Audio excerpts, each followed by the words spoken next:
সুস্থ ইমানের নমুনা কেমন? সুস্থ ইমান হচ্ছে এমন ইমান যেই ইমানের কারণে মানুষ গলার মধ্যে ফাঁসি লাগাতে রাজি আছে, হাসতে হাসতে নিজের জীবনটা দিয়ে দিতে রাজি আছে, কিন্তু তার ইমান থেকে এক চুল পরিমাণ নড়তে রাজি না। এটা হলো সুস্থ ইমানের লক্ষণ। একটা উদাহরণ দেই, বুঝবেন। হযরত উমর রাদিয়াল্লাহু তাআলা আনহু এর নাম শুনছেন? হযরত উমর রাদিয়াল্লাহু তাআলা আনহু এর সময়কার একটি ঘটনা, সুস্থ ইমানের লক্ষণ কেমন। ওই সময় দুইটা পরাশক্তি ছিল, একটার নাম হচ্ছে রোম আর একটার নাম হলো পারস্য। বর্তমান যেরকম আমেরিকা একটা পরাশক্তি, চীন একটা পরাশক্তি, এইরকম রোম আর পারস্য ছিল ওই সময়কার পরাশক্তি। হযরত উমর রাদিয়াল্লাহু তাআলা আনহু হযরত আব্দুল্লাহ ইবনে হুযাফা রাদিয়াল্লাহু তাআলা আনহু নামক একজন সাহাবীকে নেতৃত্ব দিয়া সেনাপতি করে কিছু কতিপয় সাহাবীকে পাঠালেন রোমান সৈন্যদের বিরুদ্ধে যুদ্ধ পরিচালনা করার জন্য। রোমকে মুসলমানদের দখলে আনার জন্য পাঠালেন। যথারীতি যুদ্ধ করতে করতে করতে করতে এক সময় আব্দুল্লাহ বিন হুযাফা রাদিয়াল্লাহু তাআলা আনহু রোমান সৈন্যদের হাতে বন্দী হলেন, আটক হলেন। আটক হওয়ার পরে রোমান সম্রাট, নাম হচ্ছে হিরাক্লিয়াস, তার রাজ দরবারে আব্দুল্লাহ ইবনে হুযাফা রাদিয়াল্লাহু আনহুকে সহ আরো বাকি ৭১ জন সাহাবীকে নিয়ে যাওয়া হলো। নিয়ে যাওয়ার পরে হিরাক্লিয়াসের সামনে পরিচয় করিয়ে দেয়া হলো, জাহাপনা, এই হচ্ছে মুসলমানদের সেনাপতি, যার হাতে আমাদের শত শত সৈন্য নিহত হয়েছে এবং যার ভয়ে আমাদের রোমান সৈন্যদের মধ্যে রীতিমতো কম্পন শুরু হয়। হিরাক্লিয়াস বলেন, আচ্ছা, এই কি সেই ব্যক্তি? তাহলে এবার হিরাক্লিয়াস আব্দুল্লাহ ইবনে হুযাফা রাদিয়াল্লাহু আনহু এর সামনে দুইটা প্রস্তাব পেশ করলেন। কয়টা? এক নাম্বার, হয়তো তোমার জীবনটা দিয়ে দেবে, তোমার জন্য ফাঁসির আদেশ আমি শোনালাম, তোমাকে ফাঁসি দেব। আর যদি তুমি এই ফাঁসি থেকে বাঁচতে চাও তাহলে ইসলাম ধর্ম ত্যাগ করে আমার ধর্ম অর্থাৎ খ্রিস্টান ধর্ম তুমি কবুল করে নাও। তাহলে কয়টা প্রস্তাব? দুইটা। হয়তো তোমার জীবন বেছে নাও, অর্থাৎ তোমাকে ফাঁসি দিয়ে দেব, অথবা আমার খ্রিস্টান ধর্ম তুমি কবুল করে নাও, তাহলে ফাঁসির সাজা মওকুফ হয়ে যাবে। এ পর্যন্ত বুঝছেন কিনা কর? হযরতে আব্দুল্লাহ ইবনে হুযাফা রাদিয়াল্লাহু তাআলা আনহু দায়িত্বহীন ভাষায় হিরাক্লিয়াসের দরবারে বললেন, ও রোমান সম্রাট, আমাকে যদি আপনি ফাঁসির মঞ্চে ঝুলিয়ে দেন, আমাকে যদি আপনি শুলে চড়িয়ে হত্যা করে ফেলেন, আপনি যা ইচ্ছা তা করার সামর্থ্য রাখেন, তবে আমি আল্লাহর নামে কসম করে বলি, আমার জীবন আমি দান করে দিতে পারি, কিন্তু আমার ঈমান থেকে এক চুল পরিমাণ নড়তে রাজি না। আব্দুল্লাহ ইবনে হুযাফার কথা শুনে হিরাক্লিয়াস রাগান্বিত হয়ে গেলেন। জীবনের চাইতে তার নাকি ঈমান বেশি প্রিয়। ও আব্দুল্লাহ, তোমাকে আমি আরেকটা প্রস্তাব পেশ করতেছি।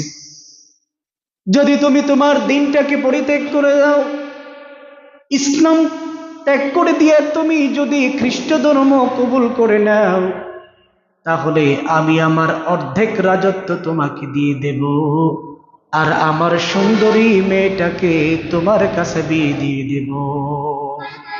বুঝেন নাই? আব্দুল্লাহ ইবনে হুযাফা রাদিয়াল্লাহু তাআলা আনহু দীপ্ত কণ্ঠে বললেন, ও হিরাক্লিয়াস, আপনার অর্ধেক রাজত্ব নয়, অর্ধেক রাজত্ব নয়, বরং গোটা রাজত্ব যদি আপনি আমার নামে লিখে দেন, আর আপনার মেয়েটাকে যদি আমার কাছে বিবাহ দেন, তারপরেও আমি আমার ঈমান থেকে এক চুল পরিমাণ নড়তে রাজি নই। হিরাক্লিয়াস বললেন, কি ব্যাপার? সামান্য রাজত্ব নয়, বরং অর্ধেক রাজত্ব দিতে চাইলাম। আমি আমার মেয়েটাকে তার কাছে বিবাহ দিতে চাইলাম, অথচ সে তার ঈমান ছাড়তে রাজি নয়। তাহলে সোজা আঙ্গুলে যখন ঘি উঠবেই না, তখন আঙ্গুলটাকে বাঁকা করতে হয়। আব্দুল্লাহ ইবনে হুযাফাকে বললেন, তার সৈন্যদেরকে বললেন, যাও আব্দুল্লাহ ইবনে হুযাফাকে নিয়ে ফাঁসির মঞ্চে চলে যাও। সৈন্যরা দুহাত ধরে তাকে ফাঁসির মঞ্চে নিয়ে যাচ্ছে। কিছু দূর যাওয়ার পরে ওই সম্রাট হিরাক্লিয়াস বললেন, দাঁড়িয়ে যাও। তারা দাঁড়িয়ে গেল। দাঁড়িয়ে যাওয়ার পরে বললেন, আব্দুল্লাহকে নিয়ে আসো। তাকে যদি আমি ফাঁসিতে ঝুলিয়ে দেই, তাহলে তো সহজেই তার মৃত্যু হয়ে যাবে। এত সহজ মৃত্যু আমি তাকে দেব না। এর কারণ হলো সে আমার শত শত সৈন্যকে হত্যা করেছে। তাকে আমি মৃত্যুদণ্ড দিব, তবে খুব সহজেই মৃত্যুদণ্ড নয়, বরং তার জন্য আমি অত্যন্ত ভয়াবহ মৃত্যুর ব্যবস্থা করব। তোমরা এক কাজ করো, বড় একটা চুলা খনন করো, এটার উপরে একটা বড় কড়াই দিয়ে দাও, এবং কড়াইয়ের মধ্যে তোমরা তেলগুলোকে ঢেলে দাও, আর নিচে দিয়ে আগুন ধরিয়ে দাও। যখন ওই দেখবে ওই আগুনের তাপে তেলগুলো টকবক করে ফুটতেছে, তখন তোমরা আমাকে খবর দিও। যথারীতি আগুন জ্বালানো হলো, কড়াইয়ের মধ্যে তেল ঢালা হলো, টকবক করে যখন আপনার তেলগুলো ফুটতে শুরু করে দিল, তখন ওই হিরাক্লিয়াসকে খবর দেয়া হলো। হিরাক্লিয়াস বললেন, আব্দুল্লাহ ইবনে হুযাফাকে সবার শেষে আমি ওই তেলের মধ্যে ফেলবো, তার আগে তার বন্ধুদেরকে তেলের মধ্যে ফেলে দাও। ৭১ জন সাহাবীর মধ্য থেকে একজনকে ধরে আনা হলো। আব্দুল্লাহ ইবনে হুযাফা রাদিয়াল্লাহু আনহু এর চোখের সামনে ওই সাহাবীকে একটা ছোট্ট মুরগির বাচ্চাকে যেমন করে তেলে দেয়া হয়, ওই রকম করে ওই সাহাবীকে তেলের মধ্যে ফেলে দেয়া হলো। বিশাল বড় কড়াইয়ের মধ্যে টকবক করে ফুটন্ত তেলের মধ্যে সাহাবীকে যখন ছেড়ে দেয়া হলো, সাহাবী অল্প সময়ের ভিতরে হাড্ডি এবং গোশত আলাদা হয়ে গেল। এটা দেখার পরে হিরাক্লিয়াস বললেন, ও আব্দুল্লাহ, তোমার সাহাবীর, তোমার সাথীর কি অবস্থা হয়েছে তুমি কি সেটা দেখেছো নাকি? তোমার ভাগ্যেও কিন্তু এই অবস্থা রয়েছে।